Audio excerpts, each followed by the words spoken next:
Well, hello and welcome to Bowtie Life, where we talk mostly about life in the garden. I'm Bowtie David, and this is my own personal journal of what's going on in the garden January 5th, 2024. This is the first outer garden bed tour of the year. Very exciting to see what's going on. Actually, there's just a few minor things that have gone on in the outer beds that we're working on. But if you haven't seen the first part, the front and side garden, that's part one of our monthly video tours. And then part three will be the raised beds, which we will talk about in the next video. But anyway, let's talk about some weather and a couple other features that's coming up. Hi, I'm Bowtie Dave.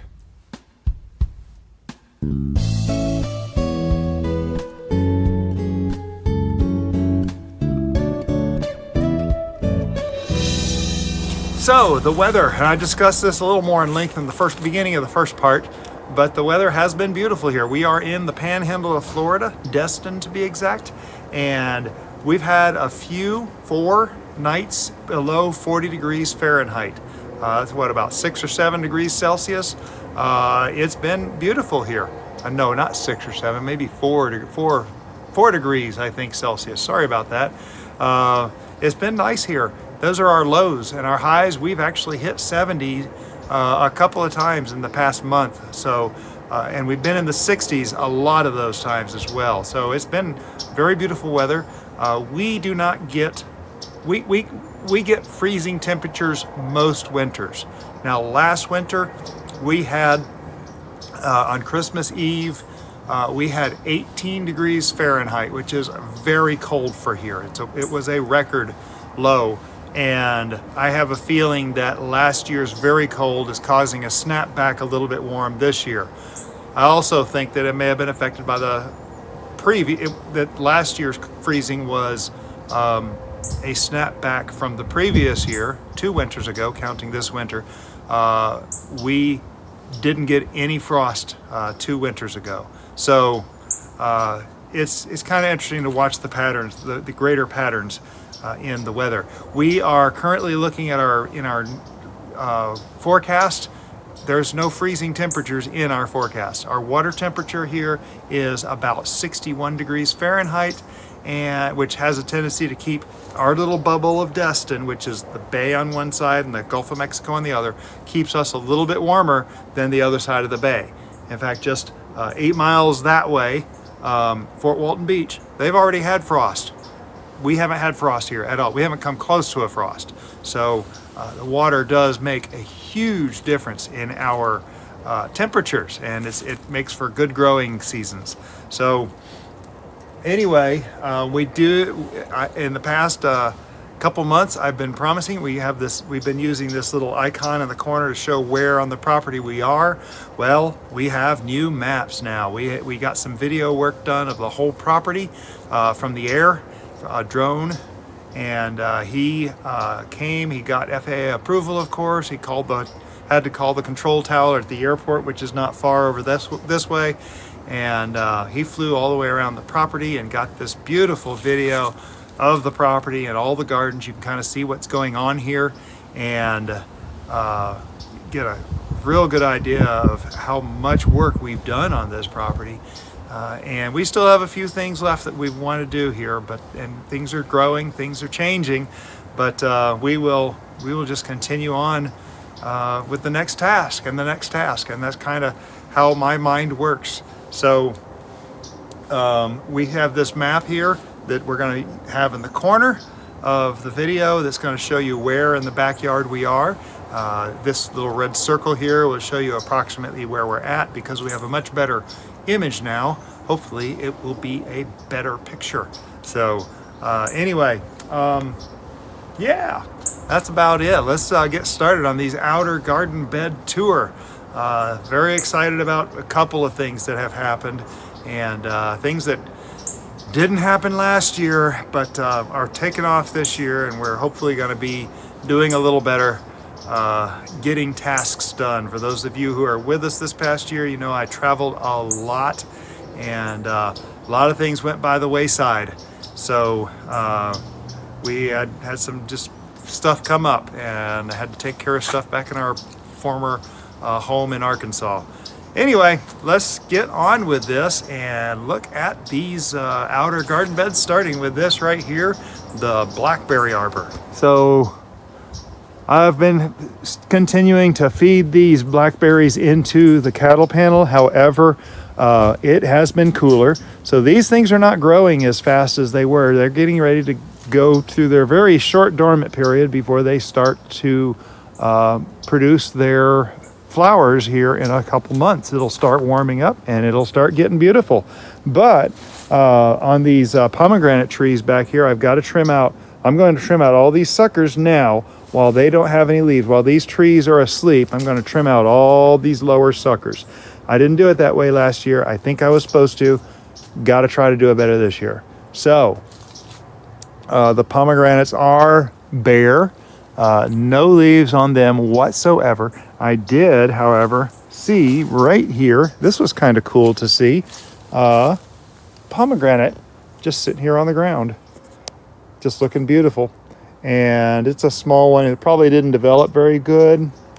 I see another one over here outside the blackberry trellis.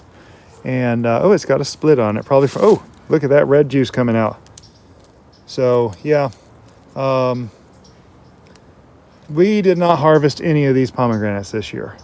I got busy. That's just all I can say. I got busy. Last year, I actually put them, or previous year, I put them in organza bags, and we had lots of ripe ones. We saved a lot of the juice and had a harvest. This year, we did not. Funny thing is, there's still 3 pomegranates hanging on up there. There's 2 right there, and there's one more over, where'd it go? It's way down here on the bottom. I don't know if you can see it. I think somewhere down there. Ah, there it is. I think that's it on the camera screen. But anyway, so yeah, the pomegranates have done their thing for the year, and they are done. So coming around to these outer beds, of course, the fountain, I have not done anything. We're going to get this all cleaned up. I want to try to grow trailing nasturtium out of here again. We still have nasturtium growing in here. I think it's so cool. They're still hanging on, still trying. Nice peppery flavor for your salad. Back of the blackberry bushes, the blackberry patch, we have the one blackberry. We just got off of the blueberries. This is the blueberry patch. That's the back black blueberry plant, and then of course the rest of them. We have 2 types of blueberries in here, so they can fertilize themselves. They do pretty good. Very excited to see what we get out of these this year. Got them all cleaned out, got them mulched, I got them acidified so that they can hopefully thrive this year. A couple of bags. I know this bag is, I think this bag it had mint in it. There's still a lot of mint, a lot of these dead things around the side. There's mint mixed in there. I'm hoping that will come back. I've got to get some of this leaf flower out of here before it starts warming up and the mint starts trying to stretch its legs out. So this will probably grow back. I'm hoping. I'm very positive about it. So the bees are doing good as far as I know. They were flying around a little bit today. It got into the 60s, but they were not very active. They seem to be doing good so far. Jeff Chesser came out and checked them a while back, a few weeks ago. I think he's doing another checkup here pretty soon, and been working on controlling any, I think it's the treatment for mites. I think I'm not the pro here on the bees, but yes, the bees are still going. Someone has asked me how they're doing with this cold weather. Yes, they are still going. Over here on the Cathedraloupe and in the garden bed. Get it? Bed, garden bed. Okay, so I did finally, yesterday I got there were some organza bags on some old, shriveled, non-developed cantaloupe here. And I came out to start taking care of this bed yesterday, and I was so tired. I started to get the shivers and ended up having to go take a nap and recover some from all the mess that's been going on. But this is my next big project, is to get this area flipped, get all the Biden's alba out of here. The bees are not doing very much with it anymore, and we'll get this bee bath cleaned up and looking good and ready for them. Of course, it's going to get moved over to the outside. I want to clear the bed over there in that little corner for zinnias, and as well as this corner out here, we're going to have zinnias. And I would like to see some zinnias in this corner here, but we will have to see how far we get on that.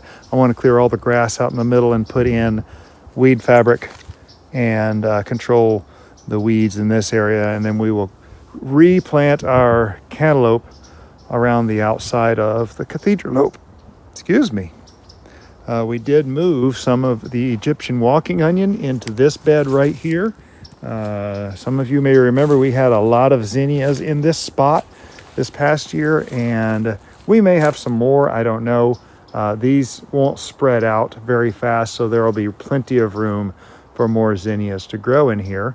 But these came from somewhere else we're going to see in just a few minutes. On the other side of the Cathedraloupe, of course, we have two more fig trees. We have this fig tree, which you really don't get to see from this angle very often because of the bee box. I'm standing right next to the bee box, but you can see it's growing really tall on this left side, and that's the side I want to grow up and out over this back of the Cathedraloupe here.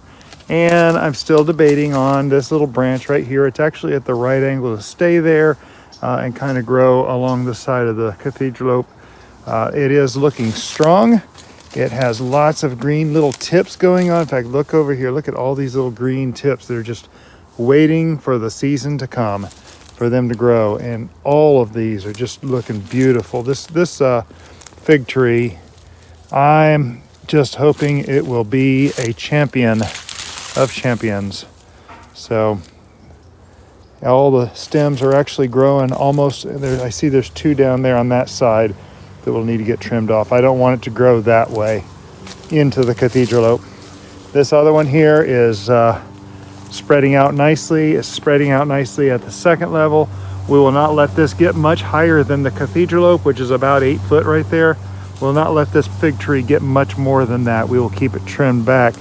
Okay, so at long last, I've been promising this for a very, very long time. These are the 6 loquat trees that are going to be planted in a hedge from about where that one is, maybe a little bit over, all the way over to that lemon tree right there. There's going to be 6 loquats planted in a row, and I'm going to try to grow them in a hedge.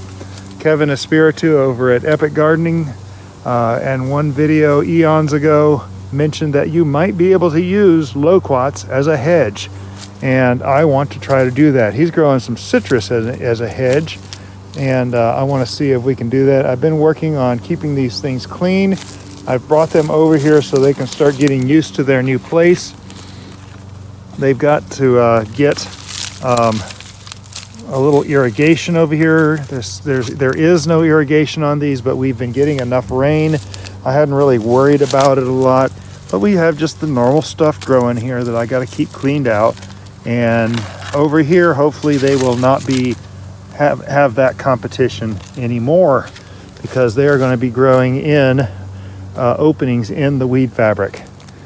So I'm very excited about that. That's the Loquat Hedge, and of course, over there where I was standing, we have the elephant ears. They are looking ragged because the rain has been the wind has been just a little bitter, cold, hard.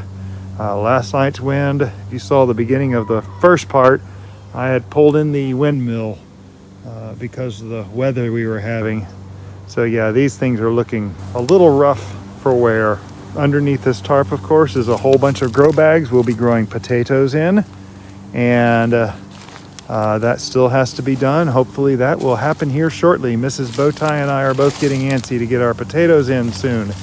If this weather holds out, we're going to have some good weather to go ahead and plant them so they can grow big before it's time to harvest. The lemon tree. This lemon tree is just doing amazing. I just cannot get over how well it's looking.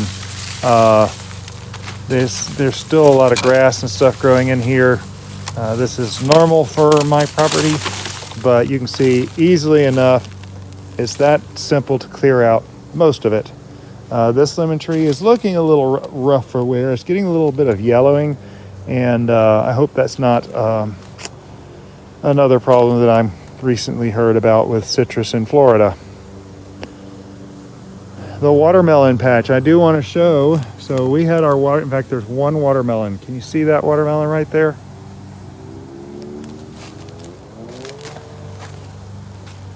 Yeah, I'm not even going to bother opening it. It's going to be nasty, it's going to be dry, it's going to have large empty spots. It's not going to be very good at all. I do want to point out that next door, someone else is going to join me in growing cantaloupe this year. I am very, not cantaloupe. Those are watermelon. They're growing watermelon this year. So we're going to have a great big watermelon patch. I am just a little excited. I'm going to put another, this is a 6 foot wide roll of landscape fabric. I'm going to put another one that's going to go over there, and we're going to have a large area for our watermelon patch. And we're going to be rich in watermelon this next year. Yeehaw. This is, what was this? I think this was an old lemon tree that we'll have to lift this fabric to get ready for the next year. And you can see there's a root under there that's trying to lift up. We'll get rid of this thing. Another fig tree, of course. This is a brown turkey fig, and it's looking beautiful. It looks just exactly like the other brown turkey fig. The tips are not as green, but I think it has more to do with just the type of cultivar that this is. So it's a much larger fig. Okay, so past this, we do have a ligustrum that's trying to grow back here. We cut this thing out to clear out this area, and I've been keeping these things at bay, just keeping them cut back. That's it growing, all those little sprigs you see right there, that's the ligustrum trying to come back. Not going to happen.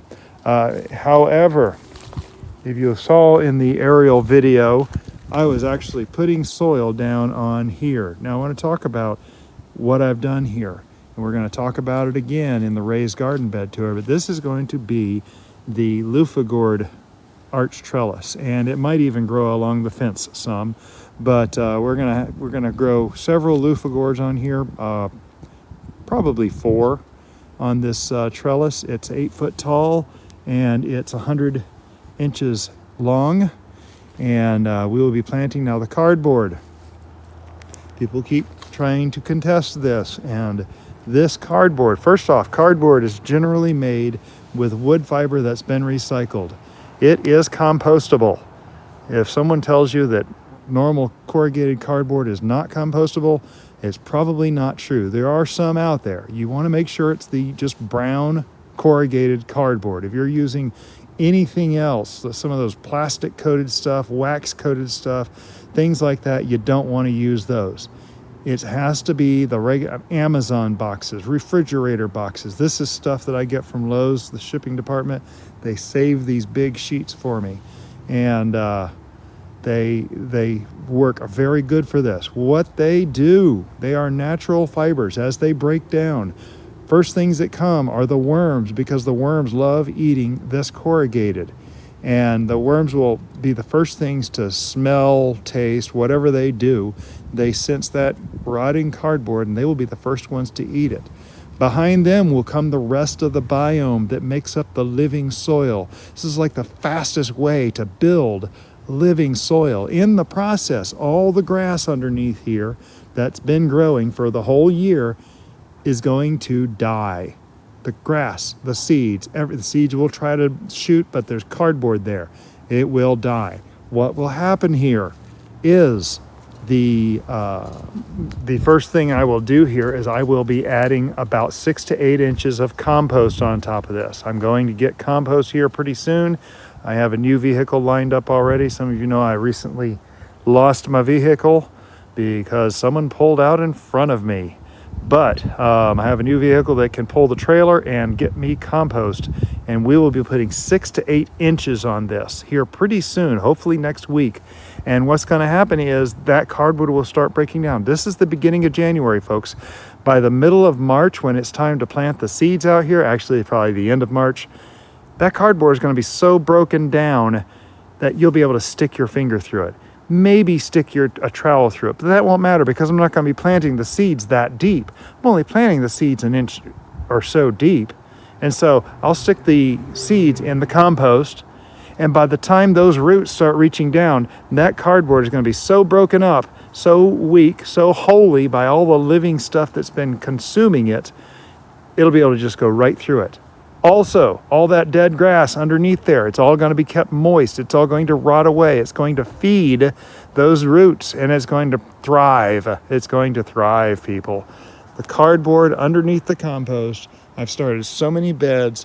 In just a few days, in a week, I'll be able to find worms out in this. In fact, this has been here for over a week. I might be able to find worms on the top side. Let me just see, now there's cardboard right there. See how easy that is for me to dig into? It's already starting to tear. So there's still green grass. I'm gonna keep that covered. I don't see any worms right now on top. Underneath there will be worms. I've done this with the strawberry patch. I've done this with the pollinator beds. I've done this with the artichoke patch and the asparagus patch. I've done this over here under the Cathedraloupe. I did it in the beds that were here last year. I've done this so many times now, and it works amazingly well. The wood pile, of course, is not gone yet. I've been busy. But beyond here, look, this is more cardboard that is actually already decaying, already breaking up. In fact, if I go in here, this isn't even covered here. Well, that's pretty tough. But if I go over here under these leaves, I've just got these leaves to hold the moisture. Look at that. See, I can dig my finger right through this stuff, all the way down to the bottom. This is double wall, 2 layers of double wall cardboard. Thick stuff. In fact, you can see here, look. See that double layer cardboard, 2 layers of it. And that will break down, and this is going to be say it with me, corn patch. This is where we're going to be putting our corn. I love the addition of the mirrors back here. Kind of brings in more light back here. They are facing north, so they won't be reflecting sunlight. They're just sitting there making more light against that dark fence. So anyway, cardboard is a good way to start a bed. Very good way. We're going to see that more in the raised beds. There's supposed to be some mint somewhere in here. We'll have to get the weeds out to figure out what we've got in there. Of course, the pomegranates, more pomegranates. I'm going to go ahead and try to get all these little suckers cleaned out off these, so we have a stem, a trunk for these pomegranate trees. We have lemon tree back here that's been coming back after the freeze from Christmas of 22. Amazing. Still haven't done anything. That we have our comfrey back here. These things are amazing. Comfrey makes a tremendous mulch because it's nutrient rich. The roots go very deep, and it is just a fantastic plant. It's also good for making a salve for sore muscles. Here we have our rosemary, and I just noticed we have a tipping bucket here. This thing is going to have to get, and that rosemary has grown so deep into the ground, I don't think we'll be able to move it. I might have to just cut that bucket to make it fit better. But this is our beautiful rosemary. I will probably go ahead and trim off a bunch of these. I know I've given away so many rosemary plants, and I've got more people that want them, and I'm more than happy to oblige. Aloe, we have our, one of these is our special decorative grass. I think it's that one over there. I don't know. Aloe in here. Another lemon tree that's trying to come back. I'm very ecstatic about. That will be growing this year. I go in here and clean out the undergrowth every once in a while. I need to kind of keep an eye on this at this point and see if we can get it doing better. It is actually in contact with the ground, growing real roots. So we'll have to see what happens there. I think this is the decorative grass. Have a whole bunch more loquat trees back here. All these right here are a bunch of 9 loquat trees, and more spearmint and more chocolate mint, other aloe, and compost. Compost still adding to it, of course. And I know from about there down is beautiful compost on that side. About half of this is only about full to about here. About the bottom half of this is going to look beautiful. We're going to be using that on our beds here in over the next month or two to try to develop things. This is the grass cuttings that I got from a not totally questionable source, but I'm going to be using part of this in the compost as well, and hoping, in fact, I ought to do a germination test in that with some bean seeds and make sure that it doesn't have any poison in it. I don't think it does, just want to be sure. Bean seeds are fast to come up. So that is the outer beds. I'd love to treat you to one of our beautiful Florida sunsets, and I believe we might have some beautiful colors up in here. I'm very happy about that. This is take 2 for this ending, and I'm I'm a lot excited about all the garden beds that have started out here. We've got the corn patch in, we got the loofah patch in. I know the Cathedraloupe is coming along, is about to happen. The loquats, they're getting ready to get planted. Oh my goodness, there's so much going on in the outer beds. So if you haven't seen the first part of this tour, go back and look at that in the closing sequence in the top right corner. There will be a link to that video. In the lower right corner will be a link to the third part when it comes out. If you're watching this before that third part comes out, it might take a couple days for that one to appear. We do get beautiful sunsets some days. The reds up there are just amazing. Anyway, so yeah, for those of you who have subscribed, thank you so much. You've made this channel what it is today. You encourage me every time I see what's going on. The comments I've received, suggestions, questions, it just gets me excited someday. So please keep it up. Those of you who have not yet subscribed, please do so. We are trying to grow this channel to the next step. Those of you who have not yet subscribed, please do so. We're trying to grow this channel to the next stage. And when we get to that point, we get to do even more stuff. And I'm very excited about that. So if you thought this was at all informational, educational, inspirational, or entertaining, please click the thumbs up and share this video on your social media. It all helps to grow the channel. These are free things. It doesn't cost a thing. You just tap or two on the screen and you've helped grow the channel. And I'm very excited to see that. You're my heroes. I so appreciate, I'm so encouraged by everything that's happened here. Thank you. Have a blessed day.